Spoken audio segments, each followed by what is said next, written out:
Branded چیزیں کیا ہیں اور ان کی اصل حقیقت کیا ہے؟ چلیے آئیے جانتے ہیں اس ویڈیو میں۔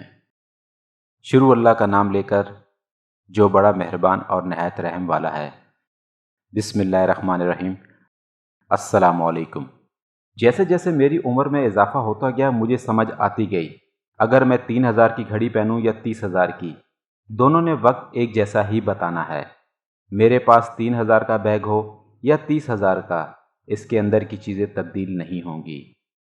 میں 300 گز کے مکان میں رہوں یا 3000 گز کے مکان میں رہوں، تنہائی کا احساس ایک جیسا ہی ہوگا۔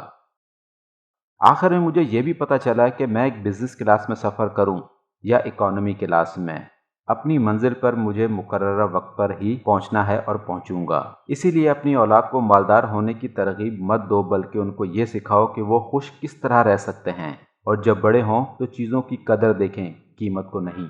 دل کو دنیا سے نہ لگاؤ کیونکہ وہ فانی ہے، بلکہ آخرت سے چمٹ جاؤ کیونکہ وہ باقی رہنے والی ہے۔ فرانس کا ایک وزیر تجارت کہا کرتا تھا، برانڈڈ چیزیں مارکیٹ کی دنیا کا سب سے بڑا جھوٹ ہوتی ہیں، جن کا مقصد امیروں کی جیب سے پیسہ نکلوانا ہوتا ہے، مگر غریب اس سے بہت زیادہ متاثر ہوتے ہیں۔ کیا یہ ضروری ہے کہ میں آئی فون اٹھا کر پھروں تاکہ لوگ مجھے ذہین اور سمجھدار مانیں؟ کیا یہ ضروری ہے کہ روزانہ میں میک یا KFC کھاؤں تاکہ لوگ یہ نہ سمجھیں کہ میں کنجوس ہوں؟ کیا یہ ضروری ہے کہ میں روزانہ دوستوں کے ساتھ اٹھک بیٹھک ڈاؤن ٹاؤن کیفے میں جا کر لگایا کروں تاکہ لوگ یہ سمجھیں کہ میں خاندانی رئیس ہوں؟ کیا یہ ضروری ہے کہ میں گوچی، نائکی یا ایڈیڈاس کے کپڑے پہنوں تو جنٹل مین کہلاؤں گا؟ کیا یہ ضروری ہے کہ میں اپنی ہر بات میں 2-4 انگریزی کے لفظ ٹھونسوں تو مہذب کہلاؤں گا؟ کیا یہ ضروری ہے کہ ریانہ یا ایڈلی کو سنوں تو ثابت کر سکوں کہ میں ترقی یافتہ ہو چکا ہوں؟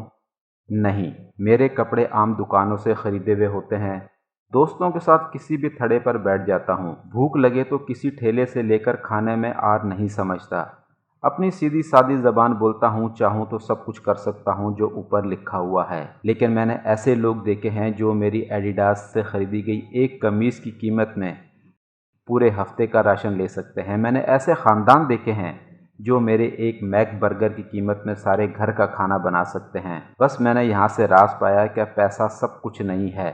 جو لوگ ظاہری حالت سے کسی کی قیمت لگاتے ہیں تو وہ فوراً اپنا علاج کروائیں۔ انسان کی اصل قیمت اس کا اخلاق، برتاؤ، میل جول، انداز، صلہ رحمی، ہمدردی اور بھائی چارہ ہے، اس کی ظاہری شکل و صورت نہیں۔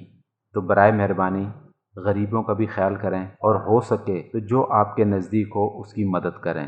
اگر ہو سکے تو اس ویڈیو کو اپنے فرینڈز اور فیملی ممبر کے ساتھ ضرور شیئر کیجیے۔ اللہ حافظ۔